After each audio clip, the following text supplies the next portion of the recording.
Have you ever wondered what causes erectile dysfunction, also known as ED, and how it can be managed? Well, you're not alone. Erectile dysfunction, or ED, is defined as a consistent or recurrent inability to attain and/or maintain penile erections sufficient for sexual performance. It's a common issue, with an estimated 1 in 5 men aged 40 experiencing it, and the prevalence only increases with age, affecting nearly half of all men by the time they reach 70. While this might sound alarming, it's important to remember that ED is a medical condition like any other, and there are various treatments available. The condition can be caused by a range of factors, from vascular and endocrine issues to structural abnormalities and even certain medications. So if you or someone you know is dealing with ED, don't despair. Stay tuned as we delve deeper into the causes and management of this condition. What exactly causes erectile dysfunction is a question that many people ask. The answer lies in understanding the etiology or origin of the condition. The causes of erectile dysfunction, often abbreviated as ED, are broadly categorized into two: organic and psychogenic. Organic causes account for about 90% of ED cases.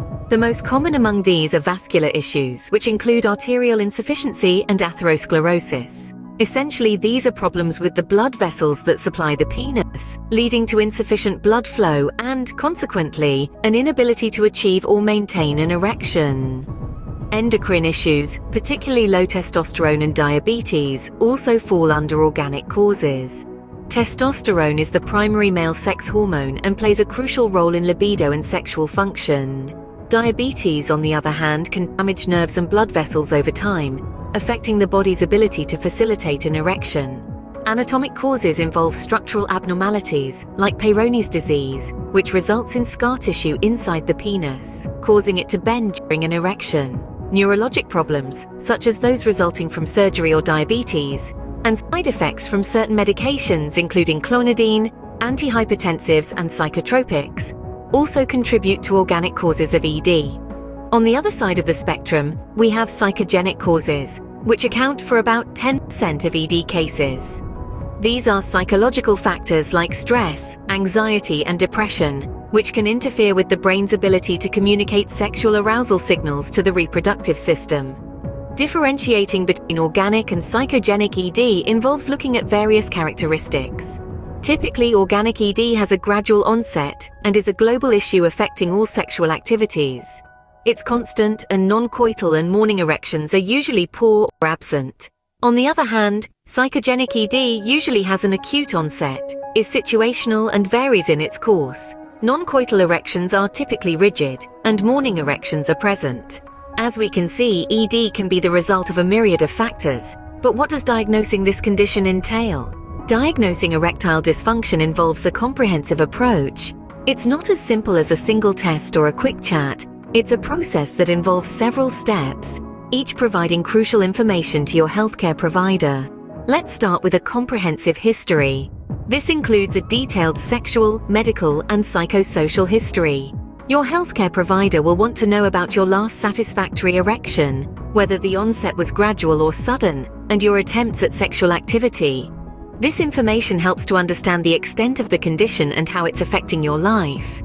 Now let's dive into the differential diagnosis of erectile dysfunction, or as we remember it, the PENIS acronym. This stands for psychogenic, endocrine, neurogenic insufficiency of blood and substances. Each letter represents a potential cause of ED. Psychogenic refers to psychological factors, while endocrine involves hormonal imbalances such as low testosterone or diabetes. Neurogenic points to nerve damage, possibly due to diabetes or post-operative complications. Insufficiency of blood is related to vascular issues such as atherosclerosis, and substances refer to certain medications that can impact sexual performance. Along with this, healthcare providers will also conduct a thorough evaluation of certain factors. These include the presence of morning or nighttime erections, stiffness on a scale of 1 to 10, and the ability to initiate and maintain an erection with sexual stimulation. They'll also consider factors like the degree of concentration required to maintain an erection, the percentage of sexual attempts satisfactory to the patient and their partner, and the impact on quality of life and relationship. Investigations may also involve risk factor evaluation, hormonal assessment, and specialized testing such as psychological and psychiatric consultation. in-depth psychosexual and relationship evaluation, and vascular diagnostics. Remember, diagnosing erectile dysfunction is a comprehensive process. It's about understanding the whole picture, not just a part of it. It's about getting to the root cause of the issue, not just treating the symptoms.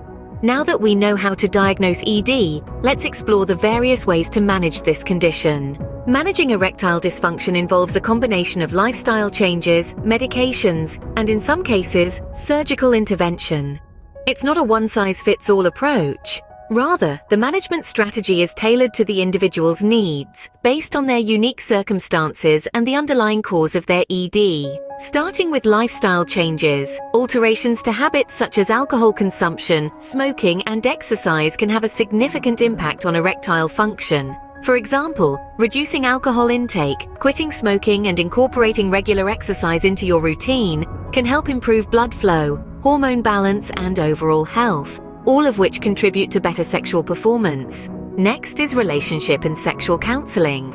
This can be beneficial for both men dealing with ED and their partners. Through counseling, couples can better understand the condition, manage its psychological effects, and explore ways to maintain intimacy and satisfaction in their relationship.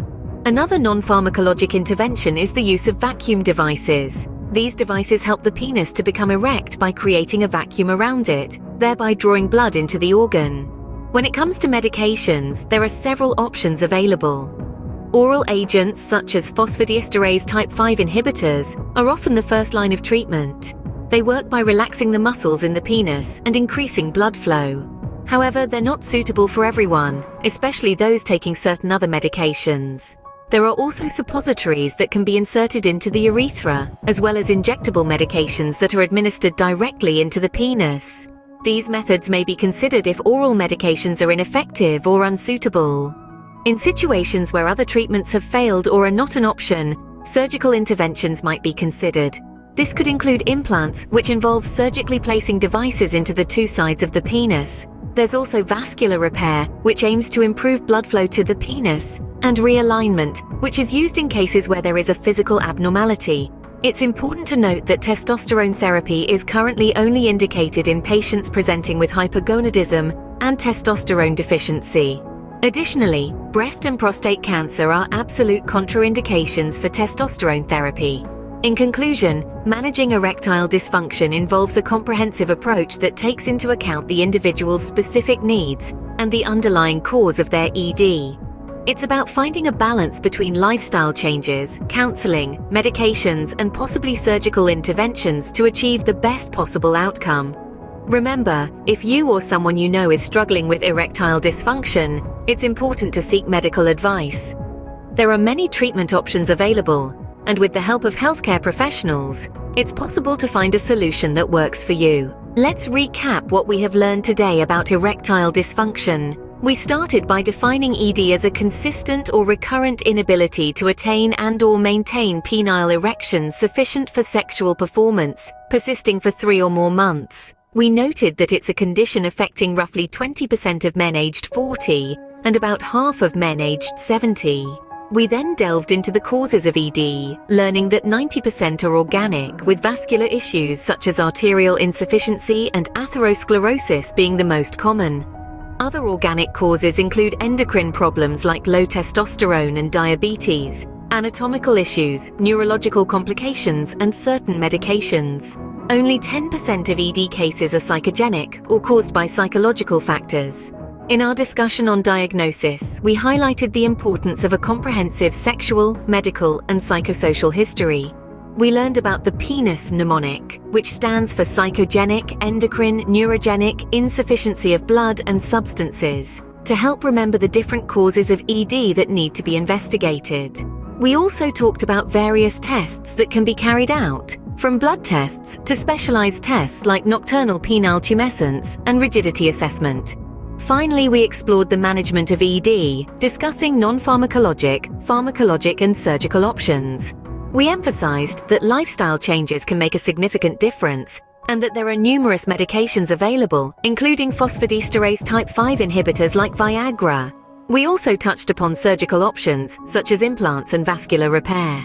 To wrap up, we'd like to remind everyone that erectile dysfunction is a medical condition, and there's no shame in seeking help. It's not just a personal issue, it's a health issue, and a wide range of treatments, both non-medical and medical, are available to help manage it. Thank you for joining us in this journey of understanding erectile dysfunction.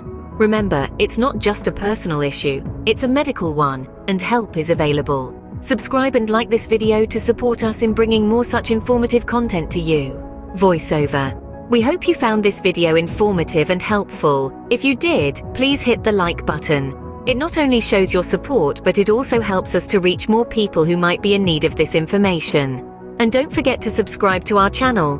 We are dedicated to bringing you more high-quality content on a variety of health topics, helping you to understand and manage different conditions. Remember, knowledge is power, and the first step towards managing any health issue is understanding it. So let's continue this journey together. Please give a thumb to encourage us to bring more interesting, challenging, and high-quality videos to everyone.